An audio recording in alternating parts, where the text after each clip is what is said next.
dia faly mitafatafa amintsika rehetra indray amin'izao maraina izao aty Kanada amin'ny valo maraina androany avy nanao lamarsy kely dia nanohy eto amin'ny bureau d'appartement. Faly miarahaba ny ekipan'ny Barea mitondra ny voninahitra ho an'ny Madagasikara. Izy tokoa ireo karazana fanehoana fihetseham-po goavana dia goavana teo amin'ny Malagasy tamin'izany fandresena izany. Midika izany fa dia miray fo tanteraka ny Malagasy rehetra eran'izao tontolo izao amin'ny ekipan'ny Barea. Ka dia mirary soa ny ekipa rehetra mba ho tonga amin'ny avo indrindra. Ity koresahana eto moa zany dia ny momba ny fanatanjahantena sy ny fampandrosoana ny firenena. Sehatra iray izay azo ampandrosoana ny firenena iray ny fanatanjahantena raha ohatra ka alefa amin'ny atao hoe matianina na ireny atao hoe professionnalisme ireny zany, ary dia afaka tsara zany alefa lavidavitra amin'ny sehatra international raha ohatra ka jerena akaiky ny momban'io fanatanjahantena io, satria dia manana tanora maro sika.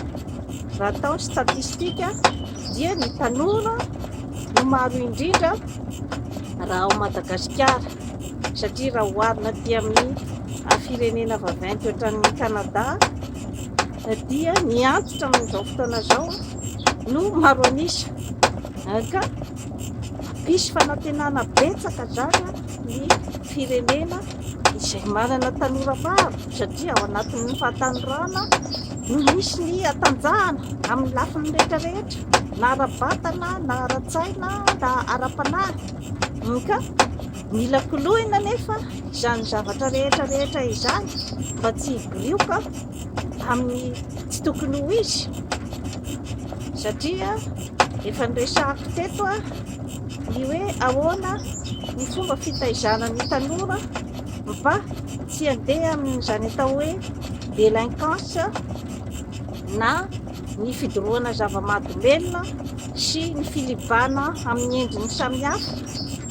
Dia tolo-kevitra nasehoko tamin'izay dia isan'izany ny fanatanjahantena, satria ny tanora dia mila manary angovo maro dia maro ao aminy, satria ao anatin'ny fahatanorana no misy ny ataontsika hoe angovo faratapony indrindra zany raha amintsika olombelona. Ka ny fanatanjahantena zany dia azo atao tsara ohatrin'ny entreprise izay mamokatra vokatra izay tsy tapesipesena. Raha ohatra ka atao tsara, afaka manafatra an'ireny professionnel entraîneur professionnel ireny amin'ny tany vaventy ny anofana ny tanora mba andeha amin'ny sehatra avoavo kokoa, satria isan'ny azo atao hoe asa mahavelona ny fanatanjahantena raha ohatra ka atao amin'ny tokony ho izy. Ao anatin'izany ny fikojana, ny nutrition na ny hoe sakafo ara-pahasalamana zany, ny régime tokony hohanin'ny sportif, satria rehefa tsy ampy sakafo dia tsy afaka andeha lavidavitra amin'io resaka io. Donc ny amin'ny lafiny ara-batana zany a dia mila hojaina tsara mihitsy a vao afaka mamokatra sportif manara-penitra. Ao ihany koa ny lafiny ara-moraly izay tsy maintsy jerena akaiky dia akaiky satria tsy misaraka io, tsy misaraka ny vatana, ny saina ary ny fanahy. Miodikodina amin'ireo telo ireo daholo a no ahitana fahombiazana amin'ny zavatra rehetra izay atao. Ka raha ohatra zao a fanantenana goavana ho an'ny tany mahantra ny fanatanjahantena, raha ohatra ka atao amin'ny tokony izy. Maro amin'ireny mpilalaon'ny Brésil ireny no ankizy tany amin'ny toerana izay tena mahantra dia mahantra, fa mbola vao kely izy zany a dia efa milalao baolina eny amin'ny tanety eny a, milalao baolina eran'io ary ndraindray zany tsy tena baolina koa milalao fa baolina amboamboariny fotsiny eny. Dia efa passion an'ilay ankizy zany a satria mba efa manana ihany koa nofinofiny izy, ny mba te hitovy amin'ireny vedety mpanao baolina kitra malaza ireny. Dia izany hoe zavatra efa mba ao anatin'ny nofinofiny a, ao anatin'ny fitiavany a no mba mila tosika zany, ka fitondram-panjakana ihany ko no afaka manao an'izay programa izay mba anatotosana an'izany atao professionnalisme zany. Maro amin'ireo mpanao baolina baskety amin'ny NBA ireny a no hoe ankizy avy amin'ny fianakaviana sahirana, kanefa dia efa hoe ao anatin'ny passion an'ilay ankizy mbola kely ny ankabeazan'ireo dia efa milalao baolina any amin'ny quartier eny, milalao baskety.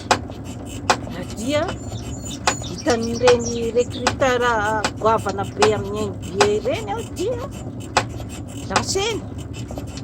Ka afaka tsara mihitsy manao zavatra ohatran'izany a isika malagasy raha ohatra ka misy ny fanampiana akaika izay ataon'ny fanjakana ny amin'ny momban'izay.